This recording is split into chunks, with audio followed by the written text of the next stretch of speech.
You are not getting hired because you don't have a portfolio. In today's video, I'm going to be sharing with you how you can create a portfolio for free and in minutes, even if you don't have any work experience. The steps are beginner friendly. It costs $0. You can do this on your mobile phone or on your laptop. And the best part is that you don't need any work experience. So let's get started.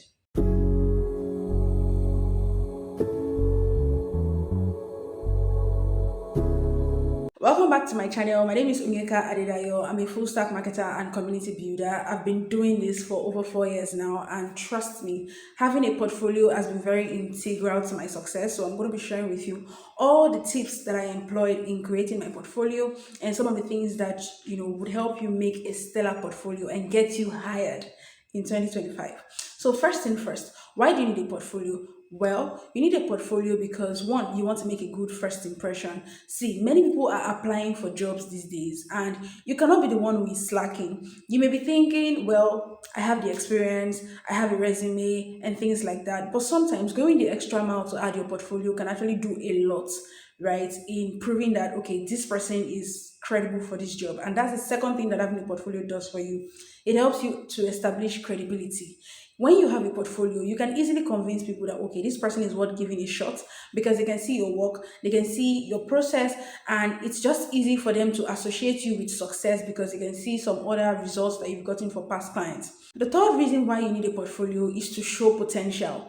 How do people know that you're going to be excellent in a particular role when they've not seen your work? Right? Having a portfolio allows the recruiter to check your background, check your experience, identify how well suited you will be for the role that you're applying for. So a portfolio helps you showcase your potential. And finally, having a portfolio makes it easy for you to demonstrate growth. So these are the reasons why you need a portfolio. Some of the things that I would like for you to note before we go into the steps of building a portfolio is one, a portfolio is a living document. Guys, once you create your portfolio, don't say, I've done my portfolio, that is the end. No, always update it because you need it to be refreshing, you need it to be relevant to any role that you're applying for. Secondly, let your personality shine through. This is 2025. People are no longer just hiring because you have skills. They are hiring because you have the skills and you're also a culture fit. So make sure that you're using your portfolio to showcase your personality. Are you a funny person? Try to make your portfolio, have humor. Are you someone who maybe likes to tell stories? You can do the same thing with your portfolio. Just let your personality shine. Finally, you want to treat every project seriously. I know that there are times when you're updating your portfolio and you just want to be lazy, you just do the bare minimum and leave, right?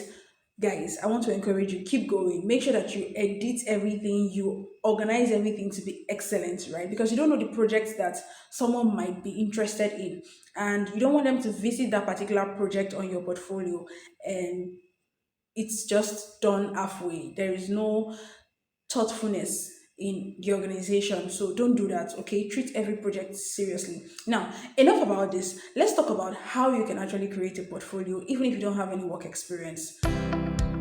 The first thing your portfolio needs to have is a brief bio. What is a bio? So, a bio is just like a summary of who you are. It's very important that people are able to meet you with your portfolio. So, when they land on your portfolio, they should be able to see, oh, Onyeka is a full stack marketer, she's a community builder, she's this, she's that, right? That summary is very, very important. So the next thing is you want to include sample projects. I know you don't have any work experience, so you're probably wondering, where do I find sample projects? There are so many ways that you can get a sample project. The first, you can build a sample project. Create a business in your head and do that thing that you are creating your portfolio for with the business. Another thing is you can volunteer. So maybe you don't want to invest so much time in creating a demo project. You can volunteer to work with different companies. Now, third thing is you can participate in a hackathon. Hackathons nowadays are almost everywhere. People are organizing hackathon in the Web3 ecosystem and just bringing builders together. So you can join yourself to one of these hackathons, practice and then use your experience during the hackathon as your work experience. These are some of the things that you can do if you don't have any work experience. But if you do have work experience, you can go ahead and just put your work experience together. Now, After you have your bio, you have your work samples, the next thing that you want to pay attention to is organization. A secret tip in structuring your work: go and read job descriptions. I know you don't have any work experience, or maybe you even have work experience, right? But go and read the job description of the role that you want to apply for. Check platforms like Indeed, check LinkedIn, just read job descriptions. It will highlight for you the major things that recruiters want to see when they are considering candidates. Once you've read these job descriptions, right, and you've also collated your work samples, go to ChatGPT. Indicates that these are all the job, like these are all the requirements for this job that I'm trying to apply for, and these are my work samples. Please help me structure my work samples to fit what potential recruiters are looking for. Guys, this is a simple hack, but it can really do a lot for you. Once ChatGPT gives you that structure, you can go ahead and use it in your portfolio so that when people land on your portfolio straight up, they are seeing all those things that are important to them and they are considering when they are looking for a potential employee. There are so many ways that you can actually organize your work, right? But you want to ensure that whatever format that you choose, that format is helping you portray your work in the best way. So make sure that you opt for colors that are clear, make sure that you use fonts that are legible and people can easily read.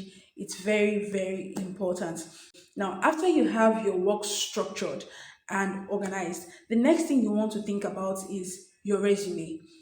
I know that yes, it's a portfolio and you're already putting your work samples and things like that, but sometimes having your resume there does not hurt anybody. If possible, put a resume in your portfolio so that people don't have to start reaching out to you to say, "Oh, give me your resume." They can just review your resume and shortlist you for a role. So make sure to consider this. What is the next thing you need to pay attention to? Your contact details. This is a very simple point, but many people miss it. You've given somebody your portfolio, but they've read through the entire portfolio. There is no way to reach you. Your social media handle is not there. Your phone number is not there. Your email address is not there. All these things, they need to be included in your portfolio. People need to be able to reach you because you don't know where your portfolio can go. What if somebody is recommending you tomorrow with your portfolio and then they read through everything that is in your portfolio and there is no way to reach you? Guys, don't be that person. Don't be that person. Rah, rah, rah, rah. Make sure that you are putting your contact details. Then you also want to consider your credentials, things like recommendations that you've gotten, referrals that you've gotten, maybe if there's any recognition like an award that you've gotten, certification, all these things you can add them to your portfolio so that it just increases your credibility in the mind of a potential recruiter. But it's not a must. If you don't have it, you can let it go. Once you've done all these things, the next thing is to test it. It's a simple thing, but it really helps you to avoid costly mistakes, right? So you can test your portfolio with other people. Just send it to them and say, I created my portfolio and I would just like you to have a look. It's a simple hack, but it goes a long way. Just in case you're wondering, what are the kind of tools that I can use to create my portfolio? There are so many tools, but let me just take it one after the other. So if you're a graphics designer or maybe a social media manager, use something like a PDF. So create a PDF, put your best work and just save it. Or you can use Canva. When you're creating with Canva, you can use a template. So you don't even have to start from scratch. You can just go to Canva, type portfolio, and you will see so many templates. Next, you can use a platform like Notion. Next, you have card.co. You can use Google Drive. Of course, you can use Medium or you can create a personal blog. If you're a developer, you can use platforms like GitHub to show your contribution to open source projects. You can also create demo projects on platforms like Vessel. Then you have link organization tools. So I'm sure you must have seen people using tools like Mainstack, Beacons.ai, Linktree to put their portfolio together. If you're a beginner, that's an easy place to start because you can just drag and drop and create everything that you need. You can decide what works for you. There's no one size fits all approach. Just choose the platform that works for you and go for it, my dears. This is everything that you need to know to create a portfolio, even if you don't have any work experience. And I hope that it has been very helpful for you. If you have questions, just drop it in the comment section and I'm going to respond. And if you made it this far without subscribing, what are you waiting for? Hit the subscribe button and see you in the next video. Bye.